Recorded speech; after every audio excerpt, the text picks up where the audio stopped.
A real life mermaid came to visit me yesterday at the salon. I mean, look at this hair. It's absolutely beautiful, but she was ready to lose some length and get some layers in her hair to lighten it up a little bit.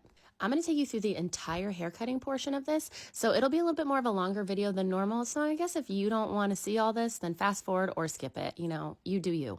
We removed about 4 to 5 inches of her actual length, but where you're going to see a lot of length coming off is when I go in and do some longer layers, because she had 0 layers in her hair. And remember, when we are going in and layering it, we're bringing it up. And so you're going to see a lot of length removed there. Sometimes it's like 6 to 8 inches, honestly. Here's a little close-up action for you. Bam. Also, I talk to the guest about where they want their hair to hit when all is said and done. So reminder, if they want their hair to hit at a certain length, yes, you can cut the length there, but when you cut those layers, her hair is going to spring up more. So you always need to leave the length a little bit longer because 1, the curls are going to shrink up, and 2, those layers are going to make them shrink up even more. We are just working through the haircut. At this point, I'm just going in and, like I said, kind of adding longer layers and fine-tuning the curls as I go if I'm not liking how they're laying. And then I'm always cross-checking you guys to make sure that it is blending from one side of the hair to the other. And here's what we are not going to do. We are not going to come in and be like, oh my gosh, her hair is so long, you need to take more length off. Nope. She loves her hair long. She takes great care of it. So you know what? We're going to leave her alone, and we're just going to comment only positive things. If you don't have anything nice to say, take it elsewhere. If you comment something negative, I'm going to delete it because my page is all about being positive, baby. Okay, rant over. We are moving on to the sides next, where I established the same like baseline with the length and then go in and layer. You'll notice that when I'm adding layers to the sides, I kind of bring the layers up and back a little bit because we are trying to preserve length. Remember, you can always go back in and take more length off, but once it's gone, it's gone. Moving on to the other side and just mimicking exactly what we did on the right side of her head, connecting as we go, adding layers, and then I'm always bringing it up when I am done, and we are cross-checking to make sure that it blends from side to side. Right here, you can see me doing that.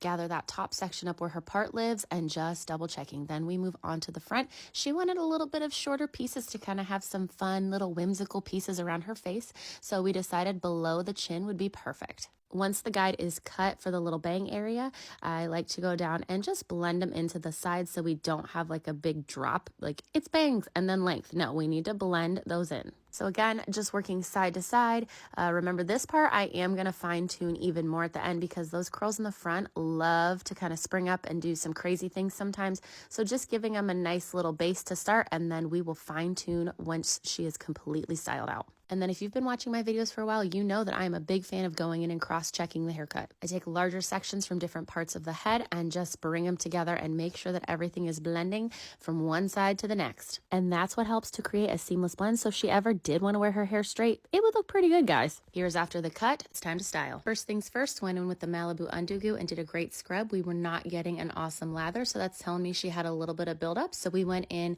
with the Malibu Hard Water Packets. Remember, this is a great way to remove hard water that can build up on your curls. And honestly, these are great for everybody, not just curly haired girls. We let it sit, then rinsed it out and went back in and did another scrub with the Malibu Undugu. You can see we're getting a nice lather.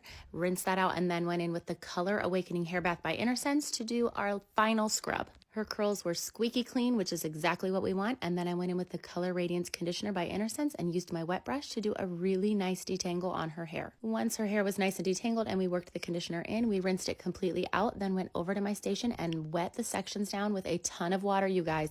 Then I went in with the I Create Holds Gel by Intersense and really worked it in to give her nice cast. This is what I'm looking for after the water and gel is applied. Then I had her flip forward to shake the curls off of her head, used a microfiber towel to gently kind of scrunch out some of the excess water. I'm pretty much staying on the same part of the towel the whole time, so I'm re-scrunching product in as we go. Next, I added in about 5 pumps of the I Create Lift Volumizing Foam to give a little bit more hold. She got to lay back while I double diffused for about 10 to 15 minutes, and then she went under the hood dryer to finish drying. When she was dry, I had her flip forward to break up the cast. We did a little fine-tuned cut. Remember, this is where we started, and here is what it looks like all styled out. It looked absolutely amazing. We were so happy with the outcome, and it's just what her curls needed to kind of come back to life. Having a little less hair will be a lot easier for her to take care of by herself at college.